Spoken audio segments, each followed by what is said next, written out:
letters and names, packed up our lives and began once again. We serve in the shadows, we carry the weight, with stories that matter, don't let them wait.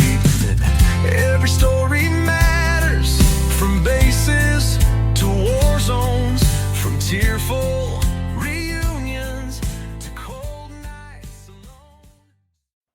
Hello and welcome back, everyone. It's just another day in the life as a military wife. And this week's episode, we have the opportunity to talk again with Beth Runckle, military spouse, author, but also homeschooling mom. And with school just around the corner, it is an opportunity for us to discuss all the different options we have in educating our children. Sometimes it can be intimidating when we are switching from one location to another, having to make adjustments to what educational options we are pursuing. And so we are going to talk about that, how to face that, and how to be successful today.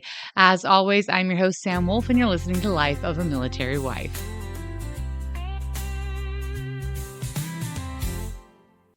All right, so we're having Beth back on the show. Beth Runckle came a while ago, earlier this year, to talk about her book, which is fabulous. And I'm going to let her plug that in just a second. But Beth, why don't you remind everyone who you are? Yes. Well, thanks, Sam. We've become friends. We only see each other on Zoom. But yes, I was a military spouse for 25 years. My husband was Air Force. We moved 14 times during that. And now we serve in full-time ministry to the military. I do a lot of ministry at the Air Force Academy, but also marriage and women's ministry and parenting at Fort Carson, Peterson Space Force Base, and Schriever Space Force Base. Yeah. And tell them, okay, quickly just mention your book. We'll let you say more about it at the end too. Sure. So I wrote a book. It's specifically for military spouses. It's called Another Move God, but it is not just about moving. It is essentially a book that I felt like I wanted to tell my younger self. And it's based on the Word of God. So it follows Sarah and Abraham's journey. And it came to faith in their story when I had been married to my military man for several years. And I just saw all these parallels in their life. When God told Sarah and Abraham to go to a land that he would show them, that's a PCS. Abraham went off and fought in combat deployment when he went to rescue his nephew Lot, and they were just always on the move. And so part of the reason that God drew me to himself when I was studying that for the very first time was because I felt so incredibly seen. I felt that God understood my life and saw me in the midst of it and said, I have purpose and I maintain control of your life, even though it seems chaotic and uncertain to you. I know it. So it's just a book of lessons. It covers all kinds of things from the military life. So loneliness, dealing with fear, solo parenting, deployments. It does talk about moving because that's a big part of our life. How do you support your man? How do you not feel like you're in his shadow and still kind of have your own life? So those are just some of the things it covers. But it's if I could sit down with people all over the world and have coffee, what I would say. Yeah. And I've loved these books that I have found from military spouses. I feel like some of the ones I initially found weren't what I needed. And it's been you and Anne and a few other people I found more recently that I'm like, oh, these are exactly what I was looking for. So I'm so excited to have been able to share those. And I keep plugging them to everyone because they're great. Awesome. But the part of the reason why I have you on today is you are homeschooled. Part of military life is that we are moving around all the time. But anyone who's got kids has got to figure out education for their kids. And because we move, sometimes it changes with moves, sometimes it's similar. I always thought I was going to be a homeschooling mom. I always wanted to homeschool. And then I met my kids, and that wasn't what was best for them. That's so great. Yeah. Yeah. And I had to accept the fact that the best fit for my kids was not homeschool at this point. Maybe someday it'll change. And sure, I used to think I had this really rigid mindset that you had to homeschool or you had to private school or you had to public school, you couldn't jump your kids back and forth between things or have one kid doing one thing and one kid doing another. I don't know why I had that idea. And then I met military families, and oh my gosh, they are so flexible. Some are homeschooled, some are public school. I have so many families that I know they call themselves hybrids. I didn't know you could Yeah, it's a do big this. thing here in Colorado. Yeah, you could have your kid homeschooled for certain classes and then do sports or extracurriculars at the public school or a charter Well, it school. depends upon your state for sure. There are some Yes. great states that allow that, and there are some states that don't allow that. And we've done that. Yes. Yeah. Well, So first of all, I I did not think that I wanted to homeschool. So, in fact, I didn't. So we're a little opposite than that. Sorry, you were about to say something and I interrupted you. no. That's exactly what I was going to say. I was going to ask you. So what was your whole thought process as a parent when you were starting off in this educational journey with your kids? Yeah, well, first of all, I want to say I don't think that there is just one right answer. I think that you know your family best. You are the expert in your family, you are the expert in your kids. You know the dynamics of your family. I personally believe that you need to take it one year at a time, one kid at a time. I am not one of these dieharders that says there's only one way to do it because we are all created very uniquely and differently. And a common thing that we have in the military is that our life is always changing.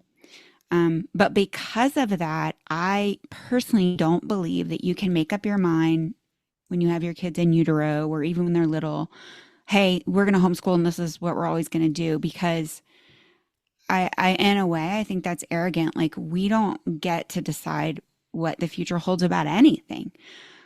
But we very much did take it one year at a time, one kid at a time. And the reason I say one year at a time is because after Christmas in January and February, you always want to quit. Like I used to joke around, if a yellow bus went by here right now, I don't care where they going, you guys would get on. And like kind of joking, but kind of not. But I always felt that way. And so I realized I couldn't make a decision semester to semester because I know I would want to feel like quitting in January, February every year. And it was interesting. One time I was visiting a friend. We were in the middle of a PCS and I was staying with her family, and her husband was a lifetime educator and he was not pro homeschool. And we were sitting having breakfast together. I think she'd already gone to work. My kids were not with me. And he's like, so tell me about this homeschool thing. He's like, do you like it? And I said, well, to be honest, I like it sometimes. And I said, but sometimes it's really hard. And I shared with him how I felt like quitting around January, February. There's about a 2 to 3 week period. And he blessed my socks off because like he was not pro homeschooling. And he goes, I'm a lifetime educator. I'm with educators all the time. He goes, we all feel like quitting in January and February. And like, this is their calling to be educators. And like, I did not have a calling to be an educator. So that really blessed me to realize that was an expectation that I was going to feel like quitting, and go ahead and say, nope, we made the decision and, the summer that we were going to homeschool this year. So we're going to push through. But we always reevaluated every year. And I did the heavy lifting in the homeschooling, the planning, the teaching, but I definitely used my husband. He was the principal. But he helped me kind of push through those hard emotional times when you do want to quit, and make decisions and consider year to year, kid to kid, what was going on with his career, where we were living, how was my mental well-being, how was my spiritual well-being, my physical well-being, all of those things. And we did primarily homeschool, but I did send my kids to a university model school, so where they went a couple of days a week and were home a couple of days a week. We did that one year because I was having some health problems and we needed to focus on me. And then my daughter did go to school for 1 year in high school. And we did, you name it with homeschooling, we kind of tried it. because we were constantly moving. So we moved in my kids' schooling years, we moved 9 and 10 times. Oh, And wow. then my husband did a lot of trainings. And so probably the reason we stuck with it the most was twofold. But from a practical standpoint, our life was constant transition. And so even though there were some hard days, um, I could at least be a constant in their education. And then my husband deployed, he did a remote, he did lots of training, but we took the opinion, and then I only had 2 kids, by the way, but we took the opinion that we would rather choose to homeschool, not every year, but primarily so that we could go with him and minimize the time that we could be apart. Now, that meant that was a heavy lift on me to say I'm going to homeschool. But it was just better for our family, we decided. But that meant we were always having to change up what we did. And we are not the homeschoolers that, bless you, those of you that do, have some livestock and you grind your own wheat. PB&J was survival mechanism for us sometimes. Um, and we didn't have livestock, and we didn't just stay at home. We needed community. That was critical for my kids and I, but I only have 2 kids. So we were always in some sort of homeschool co-op, whether it be a 1 day or a 2 day or a thing where we paid some tuition to be able to go and I taught some classes. We kind of did all kinds of things. Sometimes they were just fun classes, extracurriculars, just socialization. And let's be honest, my kids needed to be around other kids, but I also needed to be around other moms to kind of like remind me I'm not going Oh, yeah. crazy and remind me I wasn't going to kill the children, and to give it Oh, another yeah. day. And, sometimes encourage me, laugh with me, pray with me. But my kids, they needed people. So that was critical to us. So we were not just stay at home. We were usually on average about 2 days a week that we were engaged with other people, getting the community that we needed, getting my kids and me a break from each other. And just, yeah, having that good community that encourages you. Today's just a bad day. Don't quit.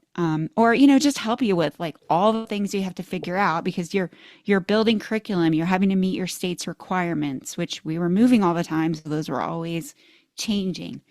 So I'm a real advocate of community. And I would say those are mostly our very best memories as all the super cool things we could do when we got together with other families. So, you could, if you get together with other families, you can pull your money together and purchase microscopes and then do cooler experiments. When they're Yeah. younger, you can pull your money together, study an American Girl doll, and do a hands-on, fun, crafty project every week, or try to make natural soap like they would have used back in those days. So, um, it made it more fun. Yes, there was effort, but for our family, we felt like it was so beneficial to be around other people and pool our resources. And we did Yeah. large co-ops, small family co-ops, all the things in between, because literally we were moving almost every year. Wow. See, and that's the one thing I think it's important that you were mentioning is that every state has different requirements. Um, so know what the requirements are where you're at. Hmm. And because whether you're military or not, be aware of your kid's progression because if your kid starts to fall behind and is not meeting standards, even in a public school or a charter school or a private school, just because you're sending them to a school doesn't mean they're actually getting the instruction time they need to learn the requirements they need. I've had talked to so many people and they're like, oh, I wouldn't homeschool because then my kids wouldn't learn stuff and they'd fall behind. I'm like, dude, my kids fell behind in the public school system Hmm. because of COVID and because they were overwhelmed. It's not that they weren't trying, they were just Yeah. overwhelmed. And we had Well, to let's pull be them out honest. of that. Everybody fell behind in COVID. Oh, yeah. But like I mean, everybody. m- my kids fell really far behind and it was not a good fit anymore. So we Hmm. switched them to a charter school. And we've my oldest has been in one, two, three, four, 5 schools, and he's getting in 6th grade. Mm. Oh, that's like my kids. Yeah. And so my younger ones have had more stable, but my oldest he's been in he's going to be entering sixth grade and he's on his fifth school. Yeah, So it's hard. it's even if you are not homeschooling, you still have to be a present educator. You have to be Sure. involved in your kids' education. And Yes. I love because, okay, we don't But I also, homeschool, but well, let me just interrupt you real quickly though, because let me also okay. say, I don't have a background in education. I'm not a trained educator. Yeah. And, but I want to just speak to that person who thinks I could never do that, like I'm not qualified. If you love your kid more than anybody, and so I'm not at all saying that homeschooling's for everybody, but don't not do it because you think you're not qualified or don't think that you can do a good job. There's amazing resources out there. That's part of what homeschooling communities help you do is figure out, oh my goodness, what Hmm. do I do? And you follow a curriculum, but you love that kid and always your parent to or your teacher to student ratio is going to be better at home. So even if, you know, I've met women that don't have any college education that are exceptional home educators because they love their kids and they know how to do research and figure out. So your education and your qualifications mean nothing. What means something is you love your kids and you're Yes. willing to try to figure it out. And a great thing about the homeschooling community, we all realized that there was a time that we were the deer in headlights and didn't know what in the world we were doing. And we are Yes. so willing to come alongside those other people that are in that spot and help them. And even if it's help them for 1 year or even 1 semester, I've known people that just pull their kids home for a little while. And I want to help them as much as that person who thinks they're going to do it every second of their life because I just know it's hard and I know I had those people that helped me. Yeah.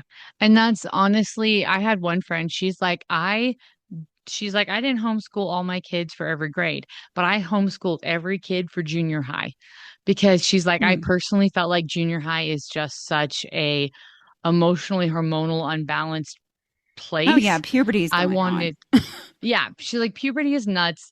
She's like, they're not hitting high school yet. There's a lot of co-ops. She's like, I always did junior high because then I could more constructively craft the community they were surrounded by. Mhm. So it was uplifting and encouraging. Yeah. And I was like, that's brilliant. And she's like, that's what worked for our family. We just homeschooled junior high. We didn't do anything else, just junior high. And so that meant sometimes she had one kid homeschooling or two kids homeschooling, but most of her kids were in a traditional school.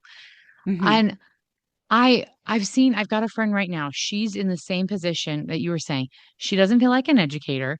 She doesn't have any college experience, and she is going to a state where everybody she has talked to has said you're going to homeschool, right? Because that state is notorious for very unique environments. The public school system is got its struggles. It's not that Hmm. they're trying, but it's just not a healthy environment. And so she's been terrified. Well, we went out to lunch with another friend of mine who does a hybrid thing. She's got some kids in public school, some in charter, some homeschooling. Yeah. And And she's like, there's "Oh, honey, tremendous opportunities in some states for that, some not. Some make it really yes." hard. We did Texas before this, and Texas doesn't want you to do anything. And that was hard because my son, No. his last year there, he was in high school and he really wanted to play football. And you can't do anything. Here in Colorado, you can do all the sports. And that ends up being, as your kids get older and older, that ends up being a really hard thing if your kids do sports. Luckily, when we moved here to Colorado, they let your kids do anything. You can take some classes, you can play all the sports, you can do speech Yep. and debate, you can do all these things. So that was, we knew we were moving here, that kids last year. And so we knew we were moving. We didn't know where, but we said, we will do everything in our power to get you where you can do sports because we know you can't right now. I don't know if we knew that we were going to be there for a long time that our decision would have been the same because it's really hard to look at your teenage kid and say, you can't do what you love. Now, thankfully, he was able to play football his last 3 years, and have that great thing. But there are all these things that you have to consider. I Yeah. mean, some people will put their kids in school because they want to do robotics and they don't have that. I mean, Hmm. the homeschool communities are getting to offer more and more, and bigger areas do have sports programs. But we were living in the middle of nowhere on the Mexican border, near a base. And so we didn't have those options. But I think we just have to leave our options open and continue to, look for direction and discernment, and look for help, because there is a lot of help. Oh, And yeah. there also are school resource. They're embedded in all of the schools that are near the bases and all over the Yeah. U.S. And they have it's a school resource officer, and they actually will even help homeschool families that are transitioning in or out. That's part of their role, and that's a great thing that they're bringing around now. But you definitely do want to look at your state requirements. They change state to state, but you need Mhm. to look at it as you're heading in. I didn't find them to be overly difficult. You have to keep a little bit of record keeping, and really just have your kids do testing in some states, some and not. Some people are Yep. super opposed to that. I didn't really care because um, I knew we were moving, and I'm like, hey, we're just going to take these tests every year. And I know they're not fun, but hey, if you were in the regular schools, public or Oh, private, you'd yeah. be taking testing. So some people get really opinionated about that. And I kind of was like, it's not that big of a deal. Yeah, it's different personalities, different opinions. I don't think it's a big deal. I know that there's some states that will give you money to help with curriculum if you do the Oh, testing. yeah. Alaska's awesome. Yeah, and that can really go the distance. One of Hmm. my friends, she's been able to use it to get her daughter into an acting program, an acting and musical theater program. And another one of her sons was taking like horseback riding lessons. And like they were able to do all of these amazing enrichment programs with that Hmm. money. Yes. So I know that the DoD has been talking about, I don't know if it's going to happen, but they are looking at doing that for military families, that the money the DoD would have given to the school, if they meet certain requirements, the DoD family can have Hmm. themselves for curriculum and enrichment programs. And if that happens, I think that would be Yeah, fabulous. I I mean, would it'd be be so great excited because about that. we do have extra strains and stressors on our life because we've got a service member in our family that's gone and deployed and TDY, and we're moving and transitioning. Yeah, it'd be great. And I do think that you tend to find a little bit higher percentages of people that homeschool in the military life, just because our life is so transient, to Yeah. provide that flexibility. And Like I've often got, we don't have money to put all of our kids in private school.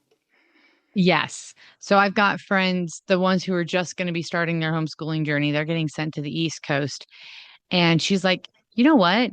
We're going to be this distance from Williamsburg and this distance from Gettysburg and this distance from DC and all of these historical sites. And she's Hmm. like, you know what? We're just going to be studying American history because I can go and take my kids Right. there and we can Yeah, do we did that that when as we lived family in Rhode Island. vacation. Yeah, Hmm. 1 year we lived in Rhode Island. And so just 1 year, but we deliberately studied early American history and sea creatures for science because we were living on the coast in New England where all of it happened. And so, Oh, yeah, yeah. we took a full day every week to do field trips and have hands-on learning and take advantage. I know people that do that in Europe.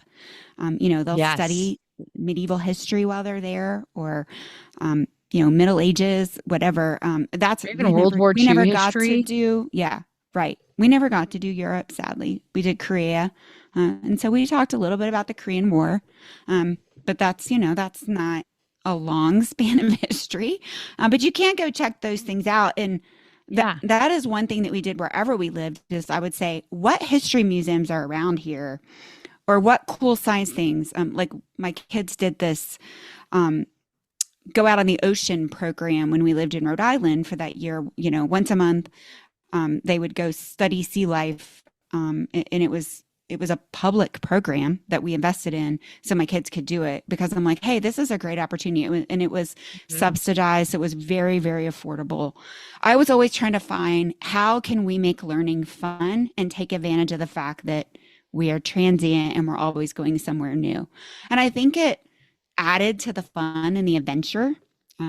Even of just whole military life. Like we PCS a lot when my kids were school age, and I would assign them to write a paper or when they were younger, do some research and paste some pictures on something about where we were going.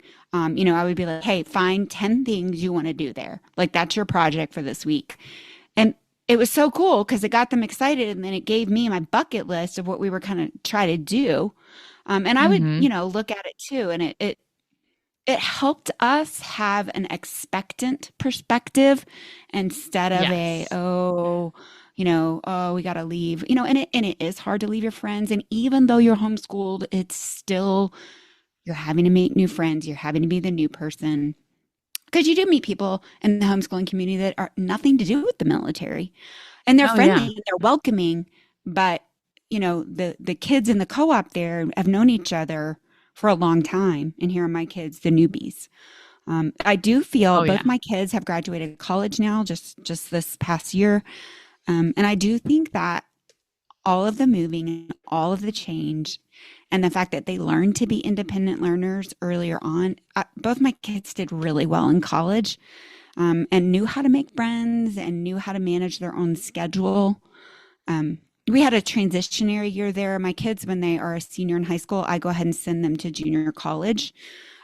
And I completely go, I love you, but you're on your own now. And we have a little talk, and I say, sink or swim.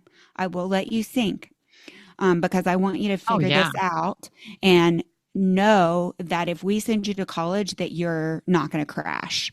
And Oh yeah. so, kind of funny with my son, he was playing football and even though he was going to the community college, I still had to report his grades to the football team. And his first semester, he didn't turn in his work, and he wasn't doing Mm. well. And I said, hey, we sat down. We said, sink or swim. You're sinking right now. And he couldn't play on the football team because he didn't make grades. And the football coach called me and said, hey, um, your son has explained to me that he didn't do his work and so he's got behind and that he's turned all that work in now and that his grades will pull up, but the professors at the junior college haven't graded the work yet. Could you go ahead and submit grades knowing that he's turned them in? And I said respectfully, no, I will not. I said, I know you need him to play, but this is a more important life lesson for him to Yep. learn. Yep. Um, and so he was not happy with me, but he never got behind on his work and was diligent because I had to let him learn that hard lesson and not bail him out. No, I believe that wholeheartedly. My mom did that to me, but she did it to me in high school. Um, I got pulled out of the theater Yeah, well, he program. was in high school. Yeah, well, I was a sophomore, a junior, freshman. I don't know. I Okay, was so a much little younger, younger. but because I learned that by the time I got into my senior year, I was doing concurrent enrollment. I'm a huge Hmm. fan. I've flat out No, told it's my kids great. Yeah, that you get college credit. yeah, I've told my kids that like if that's what they want to do for their last like year or whatever. And so my kids have talked about doing trade school or doing a concurrent Which are enrollment great or doing, options. Yes. yeah. And I've told my kids, like, if you want to go get a trade, like one of my kids has talked about getting a pilot's license. I'm like, great.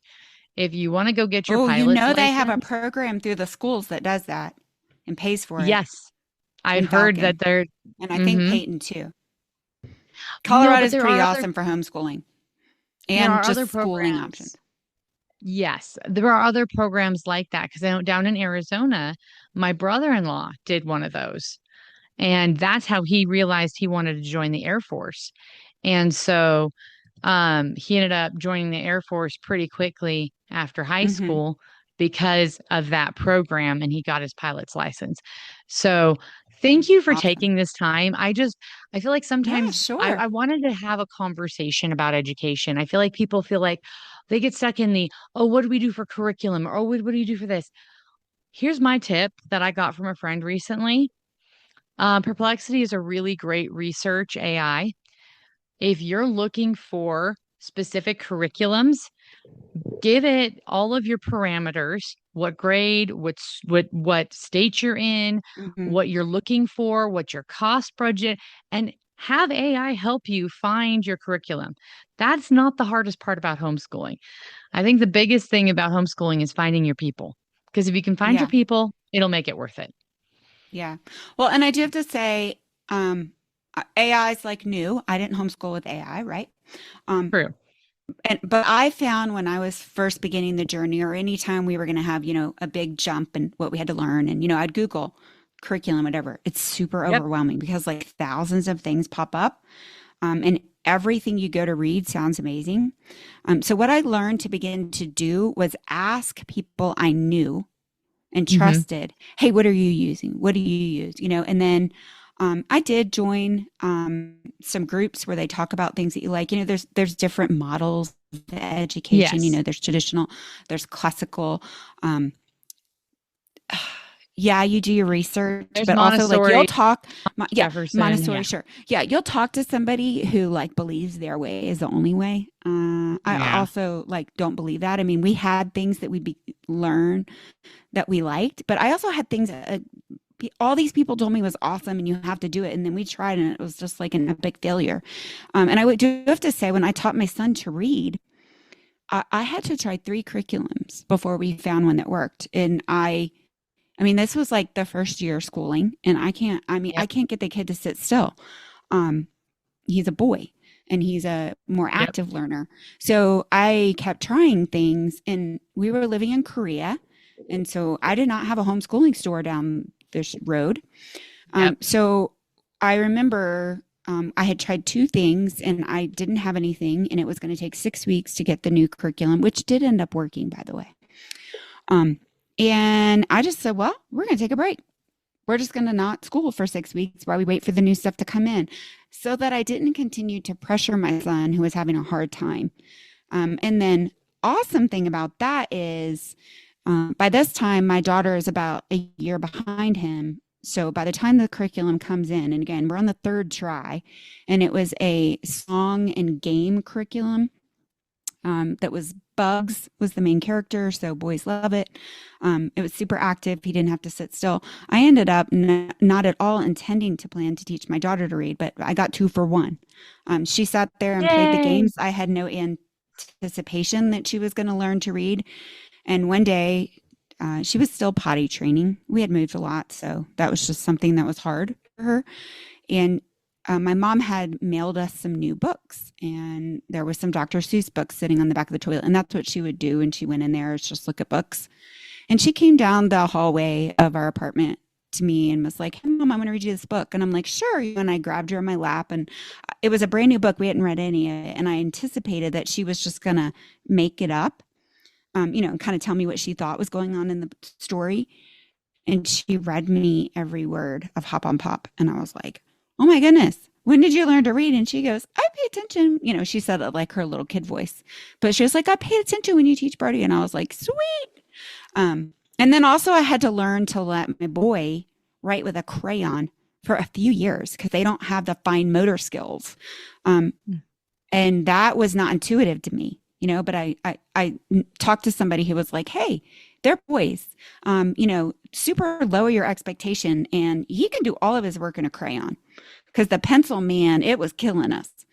So you just got to ask things to people like that and be flexible, and don't think that if it doesn't go according to plan that you're a failure. Yes. Very, very true. Okay. Thank you for all of your advice. This was fabulous. I definitely enjoyed this. Will Thanks, Sam. you quickly we've talked a little bit about your book, but if anybody is wanting to find your book that you mentioned at the beginning, where can they find your book? Yeah, so it is on Amazon, Another Move Guide. You can also go to my website where I have a free leader's guide that goes with the book, so you can use it as a 6-week small group study. My website is bethrunckle.com. You spell that Runkle. And I don't really have much homeschooling stuff on my blog. It's military spouse stuff though, but I would say like I love to help people. So if you like want to just sit in the contact form and say, "Hey Beth, I need some encouragement about homeschooling. This is my question," whatever, I would love to answer that for you. I only had 2 kids. We wanted more. I have lots of spiritual children through the ministry that I do, but we never were able to have more either through birth or adoption. That's a whole nother story. But I would love to encourage you and just, point you to some resources. Thank you so much. I will have those websites and stuff links in the description below, as well as another website that a friend told me about. It's a homeschooling advocacy group that'll help solve problems too. So Great. thank you, Beth. This was awesome. I really Oh, appreciate thanks. it. It was fun. It was kind of blast from the past for me. I am incredibly grateful that Beth was able to take time out of her crazy busy schedule to share her lessons that she has learned through the homeschooling adventure her family went through with all of us. I know that with the start of school, it is crazy and intimidating sometimes to make those educational changes at new duty stations or just in general for our kids. So, whether you are homeschooling, you're doing public school or charter school or some other variation thereof, you can do this. It's going to be okay. There is help, there is support. You're not alone. And just be involved in your kids' education because that is the most important thing of all. Knowing where they're at, listening, helping, being supportive in whatever way you can. And also, here's my big plug because I'm a firm believer in this. Read out loud to your children. It doesn't matter if they are 1 year old or 17 years old. Doing a read aloud book as a family can make a huge difference in your child's life. And with that, we're just going to wrap it up. Thank you all so much for your support and encouragement. It has been amazing this summer. I have found so many new supporters and listeners and people who are willing to collaborate and contribute and share. So please continue, share, like, subscribe, comment, click it. Let's stick it to the algorithm because the more engagement we get, the further this information spreads and the more we can build this community of support and encouragement. And I really appreciate all of that you have given me.